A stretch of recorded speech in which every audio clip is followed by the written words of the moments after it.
Welcome to the Great Employees Matter podcast. My name is Jimmy Bingham. We are here today with my partners, Kobe Dumas and Lloyd. We are looking forward to another great podcast where we talk about things that affect employees and employers. As our responsibility is to help employees grow from average to great by giving them skill sets, the personal development tools to recognize their value and accentuate it. We work with employers to let them know that their most important asset is, in fact, their employees. And so we teach employers how to take care of their employees. Today we have a phenomenal guest. She's going to be a little bit different than the guests that we've had in the past. Her name is Colette Kemp. She's the founder of SureStep Business Advisors. It's a boutique business brokerage. They're dedicated to helping baby boomer business owners transition their businesses to the next generation. Do his magic, and then we'll hop right into our interview with Colette Kemp. As always, I want to welcome everybody to Great Employees Matter today. We got a great show planned for you, so please share, subscribe, engage in the chat with us. We will be checking that out. I think we try to get the questions as they come up, but if we won't miss any, and we'll go back and do reviews at the end. So please engage with us. And with that, I want to get right to it and get right into the show. This is going to be a great show. Colette, how are you today? Hopefully everything's going, and welcome to the show. I'm doing great, thank you. And I'm very pleased to be here. It's nice to see you all. Awesome. The first question I'm going to ask you is, can you just share a little bit about your background and what inspired you to launch your business, SureStep Business Advisors? I think that's an important place to start. Sure. I emigrated to America quite a long time ago from the UK. And on my journey from being an employee myself into being an employer, I was a stewardess on private yachts. And I teamed up with an engineer and co-founded an engineering company. We grew that business we had about 50 employees and 50 subcontractors operating at any time. So it was very busy. I was the operator of that business. And from there, I actually stepped out of that business, grew it, and I was looking for a business to buy. I was persuaded by a business broker I was working with that I would be very good at brokering. And in conjunction with that, I went to train under him. And in conjunction with that, my father, actually, he's a baby boomer. He was getting close to retirement age, and he didn't realize that he could sell his business, and he made the decision to close it. And that ended up being a really big regret at an age where I don't feel like you should have those regrets when you've worked 30 years at your business. So I had trained under a broker, and I decided to found my own brokerage firm to help baby boomer business owners to avoid this and either find a next generation buyer or look internally to find that buyer. So that's why I'm So, here. so you recognize something that happened within your own environment, your dad in this case, and decided to create a company to prevent it for others. Yes, that's correct. So Okay. because generally in business brokerage, if you're working with another broker or for another broker, you're either in a very specific niche or you are a generalist servicing different types of businesses. But I really wanted to be able to service a specific type of business owner, and it's somebody from the age of 60 to 80. So in order to do that, I had to create my own business. And prior to that, just from a little bit of your background, you led a 50-person engineering company before becoming an advisor. What encouraged you or inspired you to step away from that? That had to be a great and a massive role, but a great role to have. So it was such a fulfilling experience. I did it for 15 years. I co-founded the business. It was two of us that started. And I have to say that one of the reasons that I'm appreciative of being here is that I really believe in employees. When I first started my own business, I was a really bad micromanager. And I had to go through some training. So I signed up to get my own business coaching. And I did that for a couple of years and I became better. Now, when I grew the company, I also was in a relationship with my business partner. And I was in a very male environment. And being a bit younger than I am now, I wanted to be treated equally. I worked as hard as he did. So eventually, once we built the company and it was stable, I decided that I would probably step out and just look to grow more. I had a much larger learning curve than him as an owner, and I almost grew with the employees. whereas he was the talent, the skill, and he was never going to go into any other sectors or do any other type of business. So that was why I stepped out. And then we actually got married after that. So it's all worked out well and it's a little bit unique. Yeah, that's really unique because a lot of times relationships and business don't mix well, but you did a great job at it. Well, I want to rewind back a little bit. You say that your partner, and let's go back a little bit. Where do you hail from? Where do you live at? Where are you from? So I'm originally from London, England. Okay. And now are you Now I'm still in in England? the No, I'm in the mid-Atlantic region of the US in the Virginia, North Carolina border, and I moved recently from Florida. So if anybody that has worked on yachts or been employed on yachts will end up in Fort Lauderdale, it's the yachting capital of the world. And that's where I started my business. Okay. So we're backing up like where I like to start at. What actually got you inspired into even doing that? That sounds like a unique start as well to just get into the yachting world. That's something that I wouldn't even think about. I live on the West Coast. We don't have very many yachts on the Inland Empire where I was from. But what made you take that route? Did that happen right after high school or after school? No, so in London, I didn't go to college. I didn't take the education route. So England is a little bit different from America. In my opinion, America is still the land of opportunity. England is a little different. We have a very structured class system. So I decided that I wasn't going to go to university, so I was going to travel. And so through my travels, I lived in the Middle East, I traveled all over. And then I eventually, in a lovely little bar in, met some crew who needed a stewardess. And I think I was 21 at the time. And I joined that yacht and I took that job. And then from there, I ended up working in that industry for 8 years on different private yachts. All right. So see, this is going to let me go ahead and segue it over to Jimmy because he's looking at me like I'm taking too much time already. Oh, I'm joking. But anyway, this is exactly what I like to pull out of people because you didn't go the education route. Some people think that's devastation, but I don't. I think that you find your way. It's good for some people. It's not good for some people. So you definitely went and you decided to start traveling so that you could explore. You found somebody in a bar, ended up working in that same environment for 8 years and created a company out of that. I think that's incredible. And with that, I'm gonna bounce it over to Jim. Amazing. Before I get to the meat of the matter, so were you ever in below deck? Like, No, and thankfully, I don't watch TV, so I don't know what that looks like. But no, oh, okay. I've never seen the show itself. A former employer of mine had a really good friend who ended up being on the show, and ah, he's an interesting character. So I feel sorry for the crew that was managing the yacht at the time. All right, we're going to evolve into a discussion about what you actually do for businesses. I'm particularly intrigued by it because, as you can see my caption, my name is Jimmy Boomer Bingham. So I'm clearly of the boomer generation. And at 68, I'm supposed to be retired, but Lloyd wouldn't let me. Lloyd and his wife said, nope, you got to keep working. So I'm working. So before we get into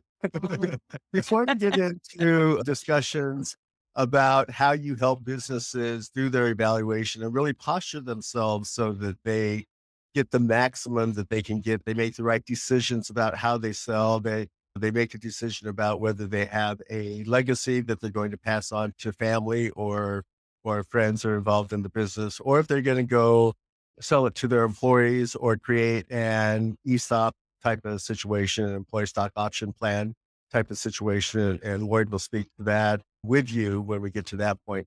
But before we do that, can you share with us what was your biggest challenge regarding employees as you were building your engineering company? so my biggest challenge was, and this is something that I think about even currently. My biggest challenge was as we grew, I was a big believer in promoting from within. And the very first time that I promoted, so we were a blue collar business. We were doing ship repair, marine engineering, and we had a lead technician just naturally grew into a lead that we wanted to develop, and we promoted him to a manager, and he was our first manager. And I was shocked at how much he struggled. I wasn't prepared for that. I was, yay, you're going to be a manager. And I think this happens to salespeople sometimes. They're promoted to a sales manager, but they've been a salesperson. So we promoted him, and I I've had to then figure out, okay, how are we going to give him the most support? Because I underestimated how hard it was going to be for him to be with his peer group and then step into a role where he was then leading his peer group, telling them what to do, and he didn't want to do it. So I had to figure out how to get the best out of him, because we had put him in a situation that we maybe hadn't prepared him for properly. That would have been my biggest challenge. It was one of my first ones. So you were able to overcome that. Did you change his role, or did you just support him within his role? No, we did not change his role, because that's absolutely where he should have been. But what we had to do was then realize that we needed systems, we needed processes. So I went to work on that. As we grew a little bigger after that situation, we actually did bring in an outside HR consultant to help us to grow in a healthy way. Because you can create a lot of dysfunction without meaning to, especially as you go from 5 to 10 to 15. And then as you get up to 20, if you don't have systems and processes, you're just going to have complete chaos. And your people are going to be miserable. Your team, they're going to leave you. So fortunately, we were able to work. He was very patient with us. So we were able to grow together with him. Fabulous. The fact that you were open, that you and your partner, your business partner, were open to having that type of a mindset, as opposed to getting frustrated and just throwing that employee out with the bathwater or changing his role significantly. It's a credit to you to be able to be aware enough and flexible enough to make those types of adjustments. So that's great. Okay, so for the next little while, can you tell us about SureStep and how your advisors really work with companies to do the magic that you do? As you said, it's a boutique firm. So we're a new business. It's the way that we help people. So there's several things. We build relationships with people, first of all, to help educate them on how they can sell their business to their ideal buyer. This is a little bit different. So we're not a business that has tons and tons of clients at one time. It's very specialized. And I almost use a recruitment process. So when I had to recruit a lot in my previous business, I would build out an ideal candidate form, and we actually were able to recruit the right types of people using this process. So this is something that I'll do with my clients. I'll typically, I won't be working with everybody because I have a very specific niche. So I do have a network of other business brokerage firms that we can refer to, but I will help the owners to really get clear on what they want. And then when we make a plan to move towards what they want, I also keep reminding them about what they want, because people can get very wishy-washy. Once you have the business listed, even if you had a firm idea of what you want that sale to look like, it can be tempting then to just start accepting any of queries that come in and getting a little off track. So I like to keep them on track with, remember, this is the outcome that we're trying to reach. And then being there for them and helping to absorb all their emotions, because it's very hard. There's so much to it. There's so much to preparing a business to sell and selling a business. Not knowing your marketing strategy or your approach, my supposition would be that with some regularity, you probably run into business owners that don't know what all their options are, right? They might come in with nothing at all. Just say, hey, yeah, we'd like to talk to you, Colette. We're thinking about selling our business in 10 years. What do we need to do to prepare? That's somewhat of an ideal client for you, I would think. But then you're going to have people that come in and say, I know that I want to sell my company to a third party. And then in your intake and review process, I'm sure you share with them what all the options are, that you may want to consider selling it to your employees. You may want to go through an M&A and dispose of your company that way and keep your hand in it for some short time. Is that a correct assumption, that you have prospective clients that aren't aware of what their options are? And if that's the case, how do you educate them? So the biggest thing I think that people are unaware of is what their business is worth. That's always the real, I just have no idea. But let's say if we go beyond that, people do tend to know at least what they don't want. So I worked with a couple that were 79 at the time, and they knew what they didn't want. They didn't want to sell to a board investor, as they saw it, Mm. who was just going to come in and want to just go in once a week. They worked in an industry that was very sensitive, the type of clients that they were servicing. So they actually they knew they wanted somebody to come in and care about the business. So they'll have an idea of what they want. Valuation, definitely not. I have no idea. So we get that part done.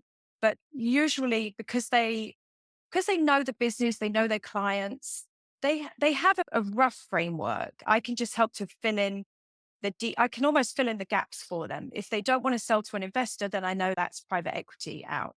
And then they have to be a certain size to sell to private equity. So that could be out anyway. So just helping them to understand the types of buyers that are out there, because those tend to fall into certain buckets and can be repetitive. Sure. Okay. Very good. Lloyd, you have a few questions for Miss Colette? I do. Hearing your story of the employee that you promoted to leader, and he had difficulty. That reminds me of the book, Peter Principle, which came out in 1969. What do you do with an employee that you've promoted to a level of incompetency? Yeah. And the thing is, you put them there as well. Right. It's so many things. I feel like I was very fortunate because I started my business and I had no idea what I was doing. I did maybe what a lot of people do when they have a business is I overcompensated. I just worked really hard. I worked for 15 years. I took no vacations. I was in there from 6 a.m. till 8 p.m. But you have to do that. I think if you're going to have good people, you just have to work with them. You can't. And sometimes I knew I was doing it wrong. And even if I was frustrated, like I always knew it was on me. I think I have a over responsibility gene, but that's good because it's not on them. And I think there's nothing worse as well. So when you do put somebody in a role and people aren't silly, they figure out, okay, you've put me here. Now what? So you have a responsibility to that person. Absolutely. When it comes time for the sale and the owner of the company comes to you and decides that they want to sell, at what point in time do you tell the employees that the company is going to be up for sale? A lot of people are looking for that balance. They don't want their employees to mass exit. They want to keep them on at the same time they owe them something. And so they do want to give them notice. That's a really tricky one, Lloyd, because the employees are very valuable. The team is what creates the value in the business. So, one, you certainly don't want to pull the rug out from under them. There's two sides to it, right? The business owner can't risk telling people prematurely and then they get scared, they leave. Because how is that communicated to an employee? Hey, we're thinking about selling the business, but don't worry, you're going to be okay. That doesn't, I always just, it's so, from what I have seen work, there's sometimes there's a key person that can be trusted, but I just think you have to be really careful. Like it depends on the relationship because you can really spook the employees. I've seen situations where a lot of times if there's a key employee or a couple of key employees, the owner will go to them and tell them and couple that with some kind of incentive to upon the sale. Is that common? Yes. So that is a situation that I have gone through and it is helpful. There was a compensation package tied to the business selling where that can cause a little bit of, and I guess it would be more for the business owner side, where that can cause a little bit of concern is for the buyer because salaries, they're looking at the salaries. Sometimes employees have been at a company for a long time and they're a wee bit underpaid. So the new owner is going to have to adjust that salary to make sure they stay. And then of course, if there's been a nice bonus post sale or for staying, how do they know the employee is not going to leave when they get that bonus? So there's a dance. There's definitely lots of intricate communication that has to take place. Wow. So the sure step, I'm sorry to separate you, Lloyd, but No so problem. the sure step business advisors, do your advisors then provide that advice for the transition? and tell the business owner the best tactics given their particular situation, the best strategy to use when communicating with the employees? So the responsibility for the business broker, we have to be careful that we're not directing the transaction. So we are there to assist and facilitate everything, but we have to we need to tell the owners about their options, but make sure that they're the ones making the decisions. So many times, and business owners, they'll speak to friends who have sold their business. They'll have ideas, and we can maybe suggest what we've seen in the past. But as far as the management of the employees and how that's handled, we can make suggestions. But really, where we're hand holding the business owner is there's so much to it. We have to get the valuation done properly. We have to take the business to market. We have to market it. And then we have to spend a lot of time vetting the buyers coming in. So the owners, from my experience, they have a pretty good handle on the team. If they have an idea, we'll tell them if we think it's good or bad, but they'll lead on that. If somebody tells me that they're going to sit the employees down and tell them, I'll advise them against that. But ultimately, if they want to do that, they will. But I would advise them against it. Okay. Understood. Understood. I'm sorry, Lloyd, back to you before we. No problem, because I got one more question. Of course, my question is completely on topic. Tell me about the coolest project that you worked on as in the engineering company. What was the most fun, the coolest, the best, most exciting project? So we started out servicing private yachts, and then we were able to secure ourselves a government contract with a prime contractor. So we actually ended up in. That's why we had pretty good growth in our business, because we ended up working with a ship builder that was commissioning government vessels. And then we were the warranty company, which nobody wanted. We couldn't advertise that because you're not supposed to have warranty on a brand new ship.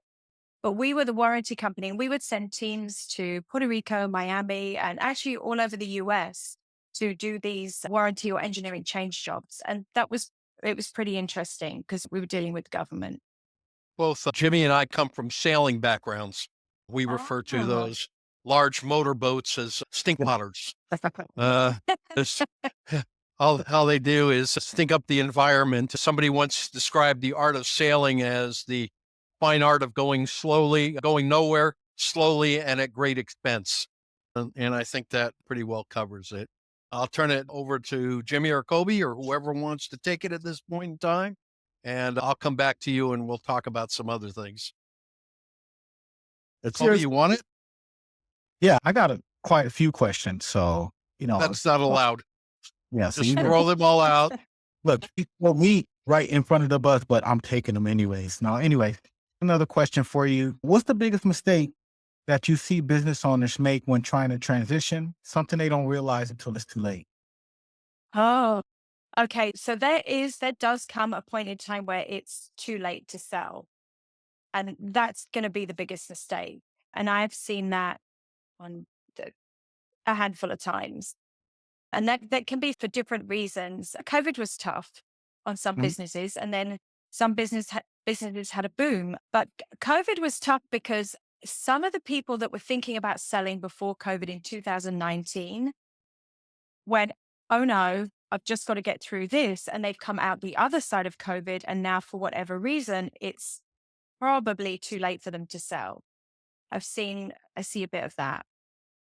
Have you seen on the flip side of that where, maybe a success story, any success story that stands out to you where a business not only transitions smoothly, but it thrived afterward? Yeah. So there's a business that I sold that it was already very successful for 28 years, but through COVID, because of the nature of the industry, which I won't say for confidentiality, but because of the nature of the industry, they had an uptick enough that when you looked at the 3 years of financials, the value of the business had increased. And they were able to sell. They had multiple offers. They wanted to sell to their employees actually, but the employees didn't want they weren't ready. They were older actually. So that would be why not. Yeah. They sold multiple offers over asking price. And they went with the buyers that they felt the most comfortable with. And a business selling to their employees, this is a new concept for me. I've been an employee for a long time, and then I was a retail corporate manager for a long time, and never once had any of this information been considered to even come down to the regular employees as far as a business or being a part of the business or a part of a sale or anything like that. What do you think changed in society to where this is a little bit more common now? So I think to your point, it's maybe there are people talking about it now. I just had a meeting at a bank last week. I went to a seminar, and this bank is the largest SBA lender in the US. And while they are writing loans for employees to buy businesses, they did tell us that for the particular department that we were talking to, that only 2% of the SBA loans that they write are employee buyouts. And I think what's happening is people like me and maybe the banks, they would love to do more of these transactions because the lenders were telling me that this is ideal for them. They don't have licensing issues. The employee they have experience in the sector. Now, to your question, why is this happening more? I don't know. Maybe people are talking about it because maybe the owners would like to. I know most owners would like to sell to a key person. So I'm not sure if any of you have any ideas on why it's being talked about more, but it's still a very slim slice of the businesses that are selling to employees. In my experience with the ESOP, with the employee stock ownership plans, the advantage is the tax consequences because they do an evaluation and they do evaluation as to what the company is worth. And then they borrow that money from a bank. And because they set up a trust for the ESOP, there's no taxes. So when I sell my company, I have to pay taxes on the profit. But if Mhm. I do it through an ESOP, there's no taxes because it's a trust and the trust doesn't have to pay taxes. So the disadvantage is that the owner of the company has to work for some period of time because they usually have to sign personally for the bank loan. Mm. But to me, in my experience, it was the best way to sell a company, provided the owner was willing to work for the company for some period of time, usually another 10 to 15 years, if they're going to really do it right. So you got to get somebody who says, I'm going to work for the next 10 to 15 years, and then I'm going to get out of it. And if people make that decision early on, the ESOP is just an incredible way to sell the company in my experience. Do you find anybody that's interested in ESOPs these days, or are they pretty much gone out of style? So there are people that specialize in ESOPs. So for me, what I've been seeing is so I have one case where a lady sold her business to her employees. She actually set her business up with this in mind. So over 5 years, she recruited people and then trained them, knowing that she would sell the business to them. And Yeah, she actually did full owner financing. And she is being paid over 15 years, but she has retired. So she has set her team up to buy the business. And she has also set herself up with a very nice retirement plan of a 15 sure. year payment. And then the other option that we are discussing and explained about last week is the SVA lenders. They will, they will allow an employee. So if you wanted to buy your boss's business, you can put down 2.5% of the purchase price, which is not a lot of money, because one of the things that happens is owners would love to sell to the employees, but they say they're not going to have the money, and nobody's buying businesses with cash. Not in this, where I am in the small business space, people are using SBA funding. It's the most popular. So an employee can put down 2.5% and the business owner can hold a note for the 7.5%, which will equal the 10% down payment. And the business owner just has to be on standby for their payments for 2 years. But the employee, that's what they would need to do to buy that business. And who guarantees the loan to the SBA? Is that the current owner or is that the new employees? So it would be the employee buying business where they do have the guarantees are if anybody is 20% owner or has a 20% ownership share, they would have to sign but it's lender by lender. But at least you have the hurdle of the cash, the money isn't too bad. I think, mm, mm, I don't know, most people, if they really wanted it, could friends and family that down payment, Makes which sense. I think is surprising. And it's something that I want to focus on. And I've been talking to some of the lenders. I think where business brokers and consultants can help is making sure that you do a very thorough valuation and somehow be neutral, because I worked with an employee. He wanted to buy his boss's business, but I was only working with the employee, and we did the valuation, and the owner was like, no, get out of here, I want this. So everything stalled. So I think if an employee is going to try to approach their boss, A, you need really good rapport.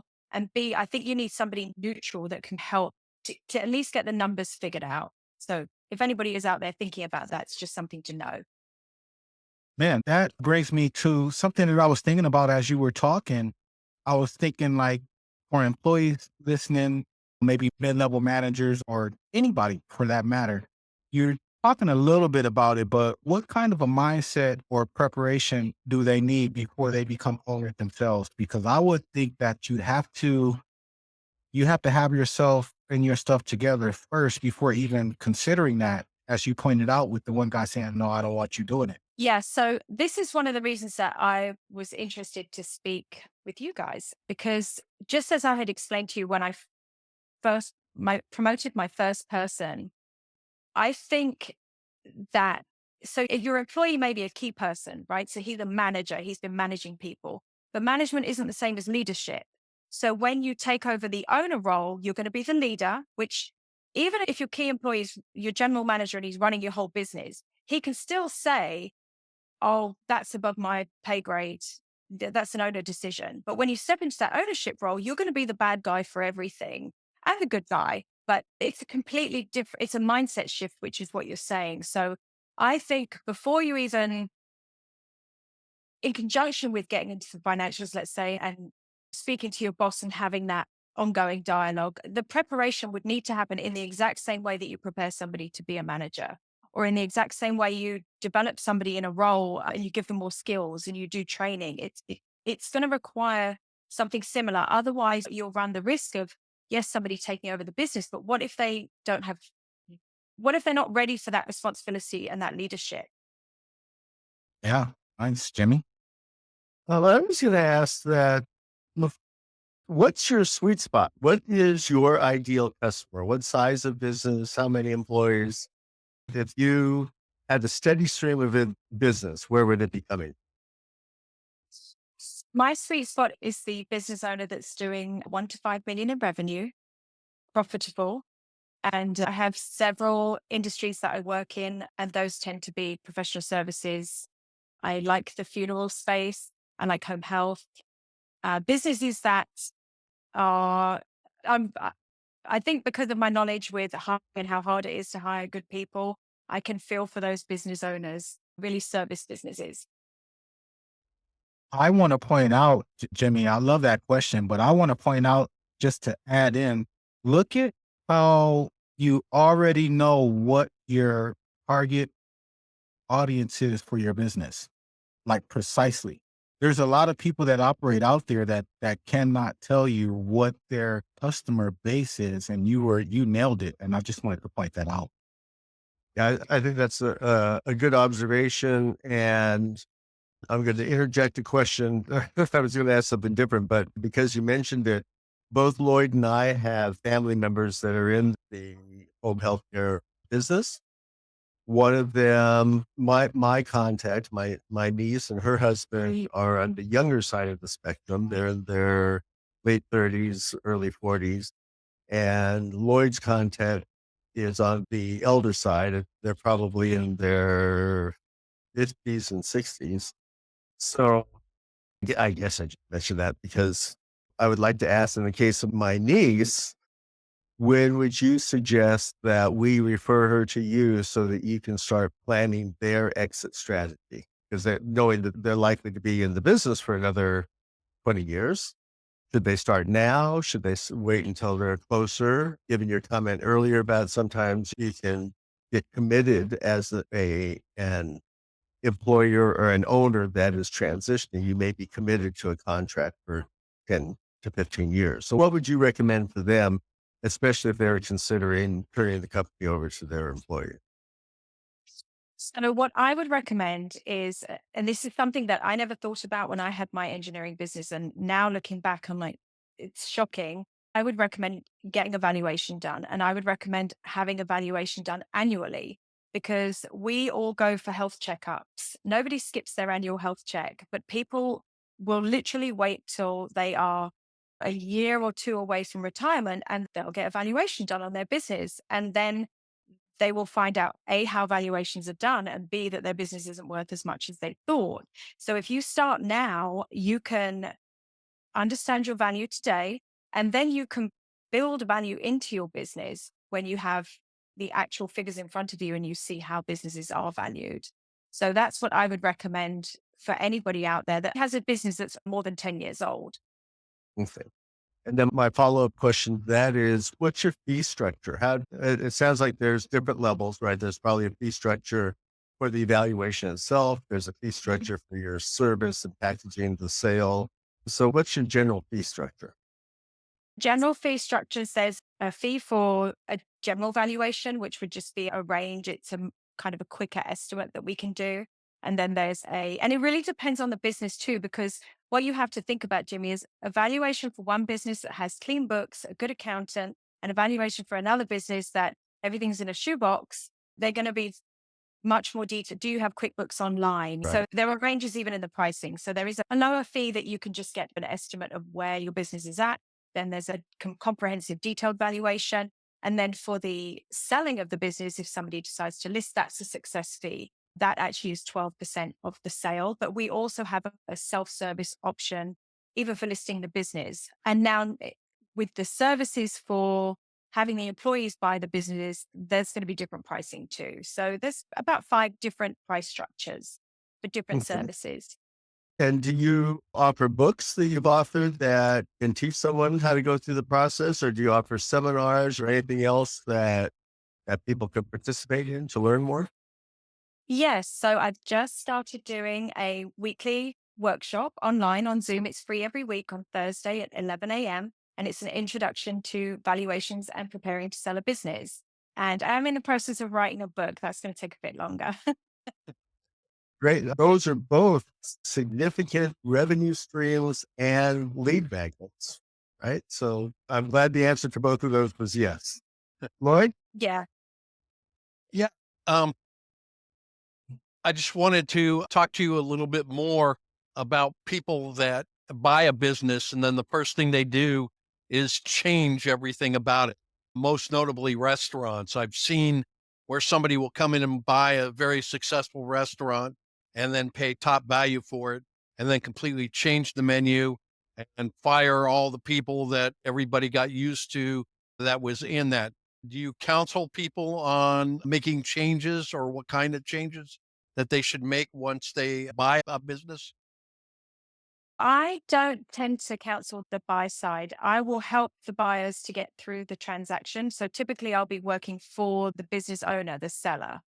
The Usually though, so the answer is no, but the business owners will be concerned about that, right? I don't want somebody to come in here, buy my business and change everything. So part of the kind of this screening process when talking to buyers is really getting information from them and talking to them and getting a feel for what they would do with the business. And then that's part of pairing the business owner up with their ideal buyer, like trying to find somebody that won't change everything. Now, whether they do when they post closing, I don't know, but don't counsel the buyers, but certainly would be looking for people that want to keep things the same. And then the owners tend to be really good about advising the buyers. People love to talk about their businesses. So if the buyers just, whether that be an employee or somebody from the outside, if they just listen and take notes, they could just leave everything the same for 6 months and keep going. Kobe, Dale had a question up and it was a really good question. Can you put that up and let's get Dale an answer? Because I love that question. There You it knew is. I was coming right back to it, but yes, sir. There you go. Dale's question is, what is your strongest advice to a business for sale on how they would communicate with their customers as opposed to their employees? Okay, so there's a couple of ways that you can do this. So one business owner, and actually it was the business owner and the buyer, they made the decision together that they would not make any formal announcements. So the business just changed hands. Everything stayed the same. The employees obviously were well informed. There was a manager that was at the helm, so the transition wasn't obvious. And they actually just very gently, they didn't make any announcements. Another business that I've worked with, they sent notes out to it was a different type of business, but they sent notes out their customers, letting them know that they were going to be transitioning. This is as tricky as telling your employees. And sometimes if the word gets out, you have to be really careful when you're selling your business, because people, wouldn't believe this, people will sign non-disclosure agreements and then they will go tell people that the business is for sale, or they'll call the owner. They'll try to go around the broker. I think so. The business that transitioned and didn't make an announcement, they were going to make an announcement. They were going to have a community barbecue. So I think it depends on what's your relationship with your clients. Do you have contract clients? Because if you have contract clients, you're going to have to talk to them. Are those contracts assignable? So it's really going to depend, Dale, on the types of clients, but very delicate, because you don't want the community to get spooked. Do most businesses, in your experience, do they keep the owner on for some kind of period of time under an employment contract? Or are they usually just, I want it, you get the heck out of here? So usually when you list the business for sale, there will be a certain amount of time that is included. So there'll be a handover, a training period. It has been surprising when people have the handover period and then they just don't use it. I do see that. I think that there is that where people say that they want the handover, but then really when it comes, they've gone through all of this paperwork with the lender and it's their business now and they want to get on with it. Or you'll see it where the owner will stay on as a consultant. I haven't personally dealt with people staying on with employment contracts, but certainly as consultants or through a transition. Uh, We got, we got another question coming up from Nancy, and I think this is more like a statement, and then her next one is a question, or maybe just comment on what she's saying. Is realizing how extraordinarily valuable the process and implementation portions are. How to get this widget to this customer effectively. It feels like the most important piece. You have a comment on that? Yeah, very important. I would say that's one of the biggest things that when I talk to business owners, they will tell me they have processes. And then I will ask, where are they? And they'll say, oh, everybody knows. Mhm.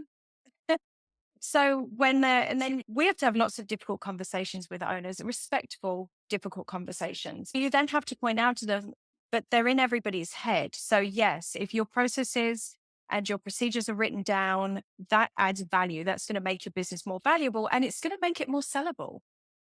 Awesome. And then the next question she had was definitely neutral party needed. It's hard for owners to loosen their grip on the business they have developed from the ground up. And I think she was talking back when you were talking about how involved an employee and an employer should be together. And do you agree with her comment? Yes, I do. And then something else as well, that's if we're looking at employees wanting to buy the business, something that I caution business owners about is you got to have we've got to have some confidentiality paperwork. And then of course the risk is that the employee looks at the books, decides they don't want to buy it. And some companies show their books to their employees, some don't. So you definitely want to, I think even with an employee buyout where there's already a relationship, you do want to have that neutral party, as Nancy said. Awesome. One last question for me before we go into that portion of our podcast, which is called Shameless Self Promotion, which you should shamelessly take advantage of. Have you had experience with seller's remorse? Have you had a business owner that sold and then 6 months after they sold, they really wish they hadn't done that? Yes, and I still see it actually. I know there's somebody that comes to mind and they they sold their business quite some time ago and they still talk about it. And there is this is I think is really important. I was listening to a Dave Ramsey podcast, and somebody I'm not a fan either way, but somebody had called in and said, Dave, should I sell my business? And he said, yes, if you have to have something else to you have to have something else to do in the sense of a real plan, not just I'm going to sell my business and retire. And even Dave Ramsey was saying that he that he knows lots of people who have sold their businesses, and on the golf course they're talking about the good old days. And that's what I personally experienced. My dad didn't sell, he closed, but then the other person I'm thinking of sold, and still to this day talks about the business as if, and even Yeah. talks about maybe buying it back. So you've got to make sure you've got a retirement plan, like you're going to actually do something. You're ready to move on. Okay, so we're going to go into shameless self-promotion. For you, you probably don't need to take advantage of it as much as a lot of our guests are, because you are blessed with the most, in my opinion, the most appealing accent in the world. I love the British accent and could sit and listen for hours. So you could just tell me BS for 3 days about selling my business, and I still go, wow, yeah, thank you, Colette. At this point, we just say, tell us a little bit about why someone should approach surestepbusiness.com and reach out to you, and then go through how they best get in touch with you, through the website, through social media. Okay, perfect. Yes, there's my website there, surestepbusiness.com. You can reach me there. I am very active on LinkedIn, and also I'm on all the social media, Facebook, Instagram, Twitter, YouTube as well. And I do have a free, what I don't want to say like a free, I designed a self-assessment. It's very quick, and it is to help you to know if you're actually ready to sell your business. So there's more to a business than just the price. So there are going to be certain things in this assessment. It takes you 60 seconds. It's 12 questions. So it's very general, but it'll give you a PDF report instantly. So if you'd like that, you can just come to the website and you'll be able to get that. And then, as I said, I also do every Thursday at 11 a.m. I do a free weekly webinar. I'm not selling on it. It's an introduction to valuing a business and preparing it to sell. It's purely educational. Of course, it does get us connected, but I'm not selling on that webinar. And then I do very detailed valuations. I really enjoy doing valuations. And just a word of caution for everybody. Most business brokers will do a free valuation for you. So you can take advantage of that, but be mindful. That is a pipeline for us to get business. So make sure that if you get a valuation done, it's done really well. If someone tells you that they just need 3 years of tax returns, they don't. We need more than that. Just be prepared to get some paperwork together to get a proper valuation. Be patient with the process. Very good. Lloyd, do you have any other questions for Colette? Not at this time. I think that we pretty much answered them all. I was curious to know, with regards to the businesses that you have counseled, is there one particular business where the sales have been more successful than the others, where you find that more people are happy or that it works better? I think once somebody decides that they're going to sell their business, the happiest business owners are the ones that are getting the most interest and the most buyers looking at their business. And that really comes down to how good the business is. The cash flow is important. So there's no way around that. We do have all of the other stuff. We have all of the employees and the customers. But at the end of the day, if the cash flow is tight, the business owner is probably going to be unhappy because you're not going to have that much interest. That's why, to saying when should somebody get ready, just starting to get valuations done, and then you can get advice on how to build that value. So I would say happiest business owners are the ones that I've had a business go to market and taken hundreds of inquiries over a weekend. And then another business has gone to market and had not so much interest. Industries make a difference too. There are some industries, obviously, which are a little tougher nowadays. Yeah, did you pick the funeral home industry as one of your emphases because people are dying to get into? Well, such a good You're point. funny. You're I didn't so hear funny. that. Wow. Yes. Hey. Man, Jimmy caught me off guard with that, bro. Going. That's so funny. I'm gonna ask her. I am gonna.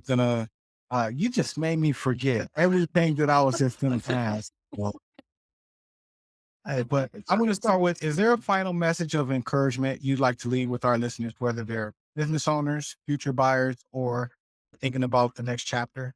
Yes.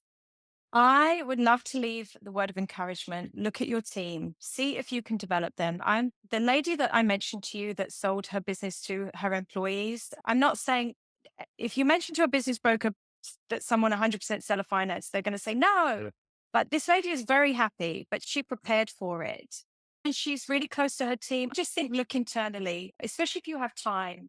But then maybe the opposite of that, that people may be driving you crazy. Yeah. And maybe you're burnt out. But on the encouragement side, I think, yeah, really look at your team because you can sell your business to them. And I'm going to be focusing more on that because I love the idea of that. I think most of us I talked to the lady that sold her business. I said, how do we get this message out there? And she said, we're just going to have to do it through education, through letting people know that, hey, some people have done it. And I may actually interview her on my YouTube channel. So maybe we could hear her story. Yeah, I think this is all incredible and stuff. I think it's very important for people to see this. There's a lot of different dynamics in how people work and make money nowadays. And I don't see why this shouldn't be on the table for everybody. Jimmy, that's all I have. Great. We're looking forward to directing prospective clients your way. Hopefully someday we'll have you back on our show. Dale had asked the question, do you take vacations these days now that you've gone into this new venture? And you said that you didn't take vacations while you're establishing your engineering business. So I'm hoping that you were able to get enough out of it that you can actually take a vacation once in a while now. Yeah, thanks for the questions. All right. So yeah. So Ready to take us out? yeah, it's been another great week. Hopefully, like Jimmy said, we'd love to have you back. Hopefully it's good enough. We can have that discussion later. But great interview. I learned a lot today, which is always good. It's hard learning around Lloyd and Jimmy. So anyway, hey, we like to have fun here. It's Great Employees Matter. Thanks for joining us. Please don't forget to subscribe if you like the content and let us know what you like. Let us know what you don't like. We're always open. We're a moving target. So have a great week and we'll see you next week. Always be a gem. Thank you, everybody. Thank you.